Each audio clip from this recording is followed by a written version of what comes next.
ole voin me nu sam ni le pakua kan do thang le ta tun tu ma hian lung tian lam chan chin kan clear ho do na government Madan High School lung tiana tuna thoklai pu age lan ming mo ya chu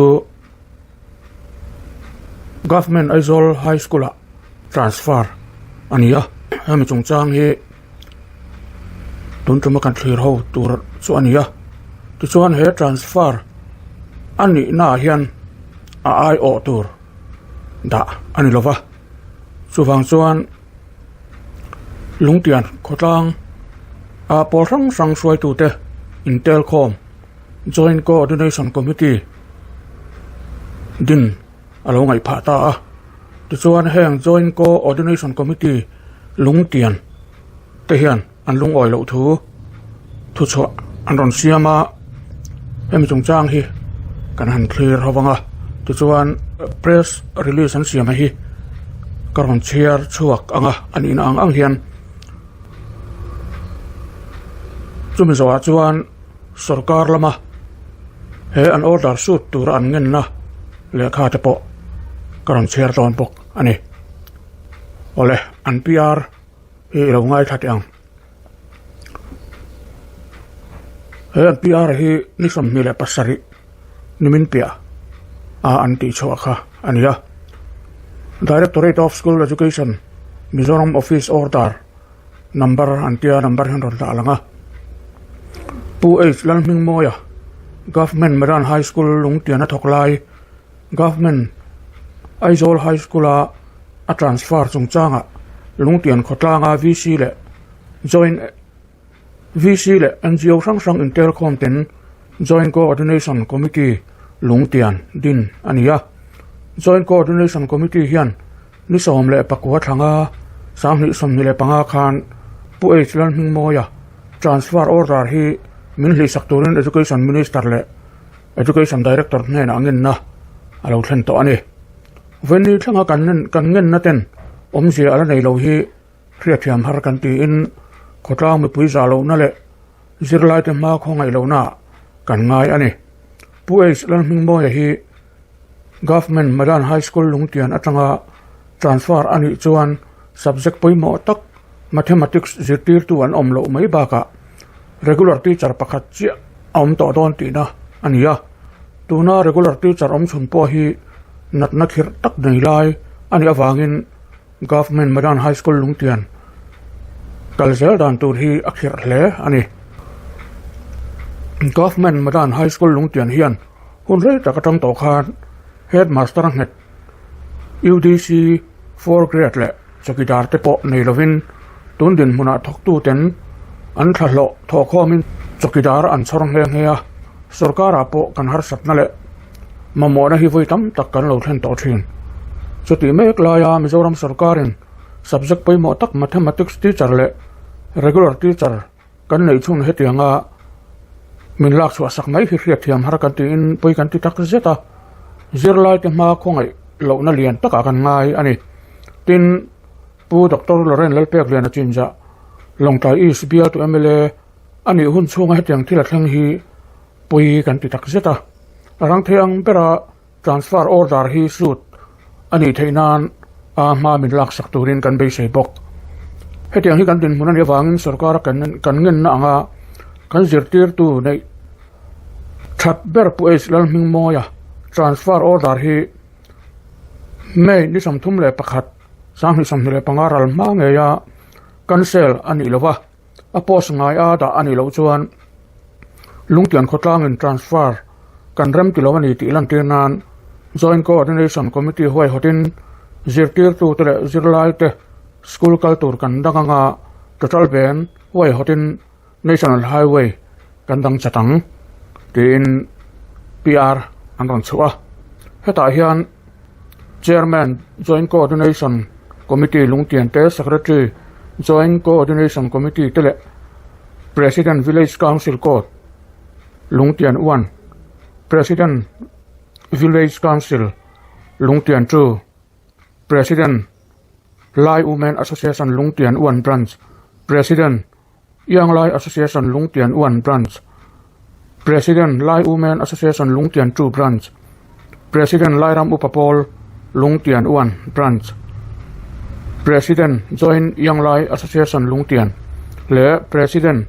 Young Lai Association Lungtian Chu Branch ten signature an pe ni tu chuan Joint Coordination Committee te hian ni china PR an ram chialan ang khan Mizoram Sarkar Education Minister hetiang hian le kha an lo the lut to ani subject a hian pu lalming moya high school teacher Lungtian transfer order sut turangin na ti ania kapu Lungtian khotlang mingin chibai kan bu ka che Lungtian high school hian kum sang ni som pan atang khan headmaster ang het kan nei to lo ba ka thok tu te po anin dai lo hle a sarkar po headmaster hi voi tam tak kan dil to thin chuti mek line Directorate of School Education Office order number arang tar langa hian pu hlal ming moya government madan high school teacher Lungtian atanga government Aizawl high school a transfer mai hi hriathiam har kan ti in kan ui tak zeta Lungtian high school hian tundin hmuna head in charge mek PH laram ngai zuali ti lo chu regular teacher tuma anam tolova chu wangin khongai taka pu hlal ming moya transfer order hi min revoke sakturin kan nge na che pu hlal ming moya transfer order hi ni som ni le pathum thanga sang ni som ni pangama li ani lo chuan transfer kan rem ti lo ani ti lan tinan Joint Coordination Committee Lungtian huai hotin sitting demonstration hialpo bo sai kan tuma atul dana zirin api alam thang po kan ti angai mai theni chu wangin khong taka kan ngen na hi ngun taka min ngai to saka min ti hlotlin sakturin kan nge na che ti ania chairman la secretary Joint Coordination Committee Lungtian ten signature an pe ni hame hian hei an hun tiam hi mi som ni le pathum kha ania amai ro chu ta hian sarkar hian engma thule hla anei lo ani arin oma nimin pialok ni som ni le passaria PR hi aron ti chu anita ti chuan Lungtian khotlang hian Joint Coordination Committee hian nak tuk le ni som thum le pakhat thleng hi hun an pe a sarkar ina he pul hlal ming moya transfer order hian sut lawani chuan total ben neya national highway dan hialan tum nen an tar lang pokani ole tuna hian ulemi vi fuang tu secretary Joint Coordination Committee Lungtian kami chungchang kanin piak na ilong ai thak chung zong teang hello hello puli mi mo ni ti bai le chu bai kha in PR thu kha kalong huwa sarkar atang hian thuthar in dong ton kan lo dong lo ani he tun thang po hiam ma chu ti ni chuan nak tuk le ni som thum le pakhat kha deadline kha ni ta sarkar tanga eng main don lo chuan khami total ben kha in kal tlang pui don ti na an miang ani mai total ben kha kan kal tlang pui nga abul ton na ta na ni no pang test ko no pang azipir tu te kha kan han dang thotang mo chuan chum pi lo ma chum total ben te khan chum zum chawang ya kan ro han dan chu ni le tu chuan hei PR te le sarkara in han tun le khathai lua te po hian ani ta khami government madan high school Lungtian kha adin munakha tarlan ani lem lo kha han khriat chian kan du dewa tun din muna hian school no pang exam ngai om school no pang he tun din muna hian som thum vel boron oma mekana chu tiang chuan din munania te chuan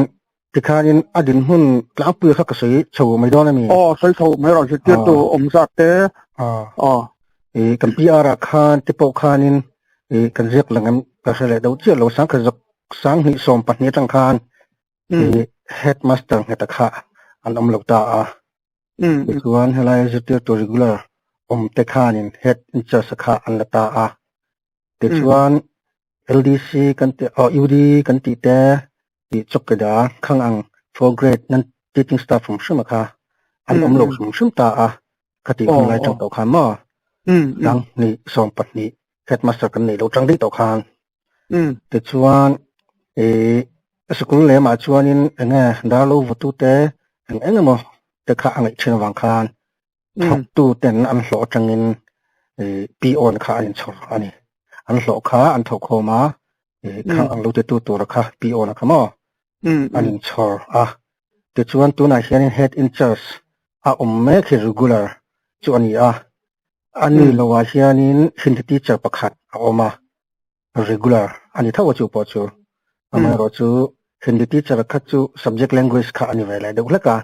อาดามพอดังไม่ถี่แต่ชวนจูเราว่าชวนนี้RMS teacher ตัวมา RMS กันที่สมัครข้าอัตชินปัญญาโนมันนี่ข้างจะเจอตัวขโมอันโพสให้ลุงเตียนนี่ละว่าขอดังขอทั้งลำข้าอันนี้จุมีเจอให้มีสมัครที่จะไม่ก็ได้ให้อันออริจินัลโพสอันก็รัวชวนกังหาเทียงข้านี้อัตชินตีนักข้านี้แต่ชวนจูเราเลี้ยชวนนี่ก็จวบที่จะให้ปัญญากันนี้จูส่งจูกันจะเจอตัวนี้ด่านกันเดินมันชวนนี่ก็จวบที่จะให้สมัครที่จะที่นั่นชวนตุนดินหุ่นปารุกจวนนี่ไอ้จุดตัดส่งที่นั่นมั้งอันนี้ได้โหลดอนเลยที่ข้าเชื่อถึงไหมจะติลาย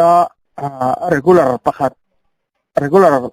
post เบรักข้าลากชวนนี่แหละที่ชวนป่วยข้าตอนนั้นนี่จะรอเฮติหันไงตัวปัจจุบันอันนั้นบราชวนจุดปารุกชวนอันเด็กเองล้อมที่ข้าวเทียไม่รู้จุดที่เมกลายชวนนี้ regular post ข้าเอาอยู่ลุดตุกจะไม่เปลี่ยนแล้วมาชวนนี้subject ไปหมดตักไม่กัน PR แล้วนังข้า mathematics จะตัวนี้ด้วยนะครับนี่ตาข้างอังปารุขว่าข้านี้ปักขัดข้า MSc ออกมาที่เราก็จะ arts line ด้วยกันนี่ตัวนั้นกัน MSc นี่แม่ขี้นี่ casual teacher นี่ mathematics ละตา science ละตัวขนมเด็ดตัวช่วงเราข้าก็เตียงข้านี่subject ไปหมดตักละตัวเบลาข้ากันนี่เราตีนักข้านี่แต่ชวนกันเชื่อดูประคัดเลยจุดนู้นHSLC หรือจะหลักฐานเห็นอันตุน HSLC หรือจะหลักฐานนี่ 65% จน pass ไปอันเราว่าชวน division จะทะลุตุกแล้ววะเฮลายาเฮียงเต็มหันเสเบลเล่หลักกันว่าจูลุงเตียน high school government modern high school หุ่นเรียดว่าข้ามาจิกป้าสักกันนี่แล้ววะชี้นี่นะมั้งเลยด้วยว่ากันนี่หรือว่ากันมังอังอันนี้เว้ยนะจุดที่ไม่ไปจนตัวน่าสกการนั้นมันลักโจสักตากเอชลุนหิงมวยเฮไม่ใช่อังคารนลุดโชตาแต่ชวนอันนี้คันฉันเห็นแต่ข้าไม่หันไงปุยตาอันนี้รอนนูขานินมาจิก result ที่ข้ามาจิก pass result ที่ข้ากันหันนี่โชว์เวตาขานี่มั้งแต่ชวนนูจังคันไม่ใช่จังคัน regular ลุดโชขานี่ตาservice ปุ่มปุยให้กุมส่งปฐมเวลชวนนี้ลุงเต็นให้สุราให้มั้งจุดที่ไม่ใช่รอนลุดเต็นเละตัวนี้การเต็นชวนจุดอันนี้ตัวไหนเชียนินลูกตาสิละไม่ดังแต่พอที่อันฟิลวิวแรงไม่จุดที่ไม่ไกลชวนนินกันสวยเลยสวยนู้ mathematics เบรักค่ะเขาช่างเลย high school ช่างแต่พอเขาอยากชนะแต่พอยังจูsubject ปุยโม mathematics และ science ให้ result ชัดลุกน่าเหี้ยนี่เวทลัดไม่จูลายชวนกันอุ้ยข้าจวลบิ๊กที่นั่นจูแต่ขึ้นหน้าตาน่ะไงmusic teacher แต่ English teacher เตียงแต่พอยังจูแต่ให้จูอธิเวณโน่ที่ high school จุดตัวชินชวนอันหลักกับเด็กยังไม่รู้จูให้มี mathematics และ science สิ่งที่ให้จูอาหารเวดมีหลักสักแต่พอขโม yeah อันนี้แหละที่เขามีปูหิ้งโมยorder transfer order เขานี่เรียกไม่นี่เรียกอาคารไม่นี่เรียกช่วงตานี่ส่วนตัวอาคารอะไรช่วงเราที่นั่นเนี่ยมาครับช่วงตัวให้ไล่โปรที่กัน PR ที่โปรคานินกันเรียกเหลี่ยมตลอดว่าไม่นี่เรียกtransfer order ช่วงก็ตัวคนล่างนี่นักการเสียแต่เขาจะไม่นิสมปนิสมปทุมเวบราคาร transfer อันนี้โดนอันนี้ที่เขาคนล่างกันเสียแต่ตัว NGO ที่โปรกำเป็นข้าวแบบนี้มันนี่จุยดันคงที่โปรเขากันหันดับปะเวลากันนี่บอกชาวแม็กลายอาคารนี่อย่างนี้มหาสัตว์เนี่ยที่ข้ากันนี่ชาวโปรอันนี้ไม่ใช่นิสมปลีเวบราคารนี่ release order ข้าเราช่วยแต่ได้ไม่นี่จ้ะ headmaster ที่เปิดการเรา release มานะขลายอาคารนี้กันดูถูสามส่วนกันมาลุตุกจวนนี่ละว่าอามารู้จูเบงเสรุนดุงเที่ยวจุยจะทักกันเนี่ย release order ข้าช่วยเราไปนี่เสียงจวน transfer order ที่พอเฮียหาพวกกันหาเฮียไม่ใช่อามารู้จูกันเรา release ต่อเสียจูว่าจวนกันพักตัวกันจุยแม็กจวนนี่อ๋อเนี่ยสกัดที่เป็นนั่นอินหาสัตว์นั่นที่เราเครียดคุยตัวเราเจ้าง่ายใจละ